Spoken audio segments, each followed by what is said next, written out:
UPMC Altoona Elite Orthopedics and the UPMC Sports Medicine Concussion Program are proud to support youth sports across our region and proud to sponsor the high school football preview show on Mirror TV on YouTube.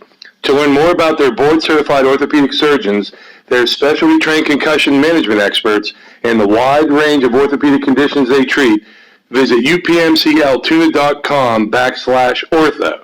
To schedule an appointment at one of their offices in Hollidaysburg, Evansburg, or Bedford, call 814-889-3600. Hello again, everybody. Welcome to Week 10 of the high school football season here on YouTube on Mirror TV. I'm joined by our high school football guru. I want to see if I can get t-shirts made up of that. We can sell them, and Mike and I can make some money. Mike Boydum, our high school football writer. My name is Scott Franca. We are down to a couple regular season games and several playoff games, and I'll be curious, Michael, to see how many teams we actually have next week. Our first game we're actually going to look at is a regular season game just because of the good things that happened for this one team. Williamsburg 5-4 is hosting Mo Valley 2-6, and Williamsburg has a good chance to finish 6-4, which I'd love to see the history on that one, the last time that happened. Yeah, the Williamsburg through, obviously they went 0-10 the last 2 years, and they only won 2 games the year before that, so only 2 combined wins over 3 seasons. Now they did go 7-4 in 2016, but it's been a real nice rebound, and the seniors on this team, it was important to them that they go finish the regular season even after they were eliminated from the playoffs. I know it's tough on a lot of these teams. You'll see letdowns when they come back off of being done with the playoffs and going back to the regular seasons. Tyrone kind of had a big letdown against Bellwood because they were in that real close game and against Central, and then it is Bellwood Tyrone, but you have to think they were a little bit down. And you would have thought that would have been enough to. Because Williamsburg came out and dusted Mount Union. Williamsburg's very motivated. Yeah. They really dominated Mount Union. That's a Mount Union team that was hungry to get back because they missed out on the playoffs. So good chance to knock off Mo Valley here and finish at 6-4. That would be really nice for this team. And Lambert Palmer has done a lot of good things as a quarterback. And only a junior. Yeah, only a junior. He will be back. And then if you go to Saturday, a regular season game.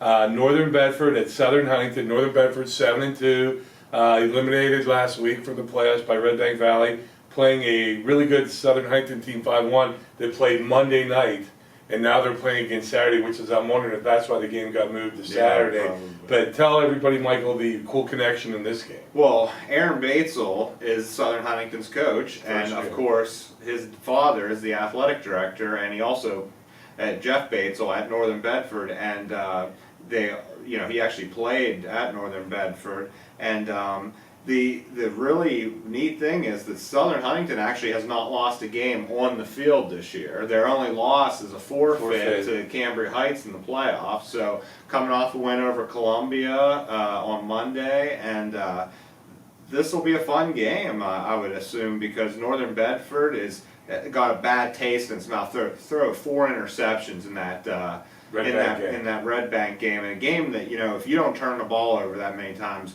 you got to think they had a chance to win. So both teams here are kind of motivated. I'm sure. I'm sure the son wants to beat his dad's team. Who's the family rooting for? Yeah, is the family rooting for the son, the brother, or the dad and the husband? And I know you've been in that situation where your sons have played against your brother. Yeah, that was hard. I'm telling you, people sat there and laughed about that. I have never ever wanted my brother to lose, and I felt bad last year, except at halftime.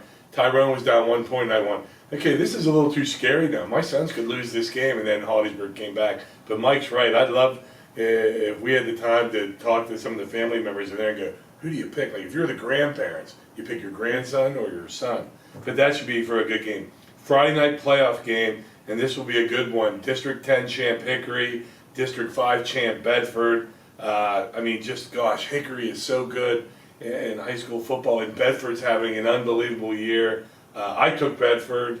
I'm just going to, games at Winburn, but Hickory's really good. Well, and you know what? It's so strange how similar the two teams' quarterbacks are, because this Michael Henwood from Hickory, he can throw really well, and he can run really well, Look at and his so numbers. can Mercury Swain for Swain. Bedford. So it's really a matchup of that. Now, the one thing I noticed with Henwood's stats is he's thrown 9 interceptions. So Swain doesn't throw up. so if Bedford can get a bunch of turnovers, that's going to help them in this one. Hickory's kind of had a long history with teams from our area. They've won 1-1 against Tyrone and 1-1 against Central over the past decade or so. So our teams have had some success against them, but they've also beaten our teams. So Bedford is probably a 50-50 one in this one, and actually Bald Eagle area had went and won this game last year and went on to the Final Four. So it's a possibility that Bedford could be doing that next week. And this Henwood he's talking about, the kid's thrown for over 1,800 yards, and he's rushed for over 800 yards. And I tried to make a joke with Buck Frank the other night. I wanted to know if there was a Jimmy Chitwood that played for Hickory, and I think it went over Buck's head, but we'll see how many people actually watch and get that reference. Our next game is another playoff game, also Friday night. Chestnut Ridge, the District 5 champ in 2A, going to Wilmington, which I know from the days when Wilmington and Tyrone used to always meet up. Wilmington, a notable foe. How hard is this going to be for Chestnut Ridge Friday night? Well, they know how hard it is because they've lost to Wilmington the last 2 seasons in the playoffs. And Logan Pfister, this is his last chance to knock them off. He's had some huge games against Wilmington. I can remember 2 years ago, it was 40-33, and he threw a bomb at the end of the game that could have tied the game and sent it to overtime. They've competed with Wilmington, which is much more than many teams across the state have. Wilmington's had a ton of success. This year they actually knocked off Farrell a couple times, who was up from single A and won the single A championship over BG last year. Yeah. So this is a very good Wilmington team.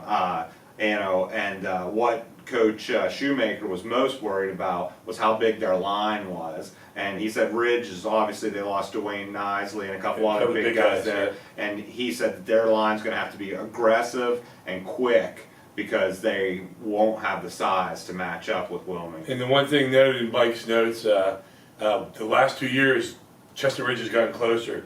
In 2018, it was 35-20. Last year, it was 40-33. So, and I would trust the Pfister kid. He just comes across as such a leader.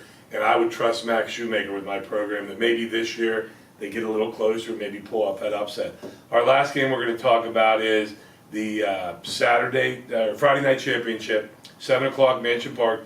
BG, the 5 seed, at Homer Center, the 2 seed. I got to watch BG Saturday night against Purchase Line. I asked a couple coaches at Purchase Line afterwards. They said, "Does this Homer Center team have a chance?" He said, "Homer Center has one kid that's just a stud, a really good kid." He goes, "BG has 9 of those."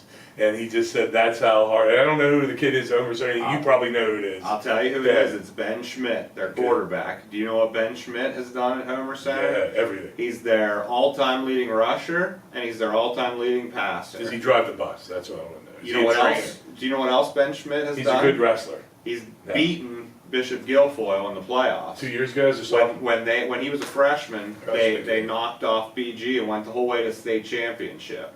And he was the quarterback of that team. Now He played as a freshman. Yes, he Wow. did. Wow, And I he's didn't know developed. He's developed a lot. And Homer Center is actually 2-2 against BG in the last 8 years or so in playoffs. So they've been the one team that have been able to compete with them. Now, 2 years ago they lost 42-0. Oh. But they've proven that they can play with BG. They have a ton of respect for the BG program. They're probably not afraid of BG. Yeah, they've been in this situation. Obviously, the quarterback has been the whole way to the state championship game, and this is his last shot. He's had a huge year, and I feel like this is going to be a good test for BG. And you saw how they handled Josh Seister for Purchase Line, and that was also one of the top tier Heritage Conference players. So. BG's shown that they can shut a player like that down, but it's still going to be a different challenge. And we always give shout outs to the offensive players when we do this show. But BG's defensive line, in fact, that's what I wrote about. Andrew Yanishak, Adrian Johnson, JT Johnston, and boy, this is terrible right now that I can't remember the other defensive lineman's name who I wrote about in the story. They had the Butler kid that was really good. I mean, their defensive line. Cameron Maloney. Yeah. Thank God I remember that, so we didn't have to go back and do this again. And when you mentioned Adrian Johnson. Adrian right? Johnson, yeah, there was 5 guys in there, and they were just, I mean, as soon as the ball was snapped, the purchase line's line would get into their, their pulls and stuff like that. BG was always shooting the gaps and if they do that against Homer Center, it's lights out. Well, I think Coach Wheeler said their starters have only given up 5 touchdowns all season. And haven't they So- pitched a couple of shutouts in a row Yeah. now? They just, I mean, their defense is just like Coach Wheeler said to me last night, he goes, even though the Seister kid made the first person miss, BG's second and third guys did not miss. And that's what Homer Center's blockers are going to have to get to the next level. That's if they can get through the first level. But anyways, that's our games for this week. Mike and I don't know how many games we could have next week. Don't we forget to mention we did get a mask this week. Unfortunately, it's a mask from our employers, the Altoona Mirror. It's this blue one right here. I have a daughter who does stuff like she was going to try and put a Chestnut Ridge logo on there for us, but we didn't know if that was legally allowed by the PIAA, and we didn't want to get Chestnut Ridge in trouble, though they could have sent us one, but I don't know. There's a dad out there named Ray Riggleman whose son plays on the team. I know Ray watches. If Ray wanted to send us a mask, Mike and I surely would appreciate it. But before we go, again, our favorite section that I love to do, that Mike loves to roll his eyes, is our cool name segment. But before we do that, we do have a public service announcement to be made concerning a glitch over last week's omission. I wanna know what's the name of the game? Hi, my name is Sarah Basile, and I'm a copy editor and designer at the Altoona Mirror. I also edit and produce the weekly high school football preview videos, or at least I used to. You see, this past week I made an egregious error when I omitted Bellwood Antis tight end Cooper Keene from a graphic during Scott Franco's world-famous Cool Football Names segment. This is a minor error, but I'm sure it caused a lot of confusion and uncertainty, and I would like to apologize to Cooper and his friends and his family for any pain I might have caused because of my mistake. Scott was very upset. He got into a little bit of a tizzy, and long story short, I am being forced to resign as the producer and editor of the high school football preview show. So, again, I apologize to Cooper and the Bellwood Antis community. I will never make a mistake like that again because I will no longer be in charge. Now let's get on with the rest of the segment. Okay, now that that's been taken care of, my name I picked out for this week, he's a Northern Bedford offensive lineman, and I love it anytime I pick out a lineman's name. The kid's name is Remington Bowser. There we go, Remington Bowser.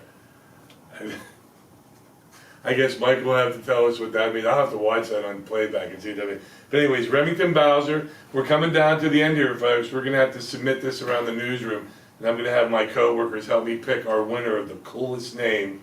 But Remington Bowser, Northern Bedford. That's it for this week, week 10. Join us. We know we're at least going to have a week 11, right? We are going to have a week 11. We'll talk about something next I was going week. to say, because if our playoff teams would lose, that could be scary, and we wouldn't have... As long as teams haven't played 10 games, Yeah. they could still They play can another still game. game. Like technically, Hollidaysburg could play Yeah. another game, Tyrone, but they aren't scheduled right now. Yeah. But Yeah. anybody could still play up until the week after Thanksgiving. Yes, yes. Maybe the Mirror will have a touch football game in the parking lot. Mike and I will preview that one. But for Mike Boyden, my name is Scott Franco. Thanks for watching. And don't forget, if you haven't already subscribed, my favorite part, what I love to point to the bottom of the screen, click that you like us, give us a thumbs up, and subscribe. For Mike Boyden, I'm Scott Franco. Thanks for watching Mirror TV.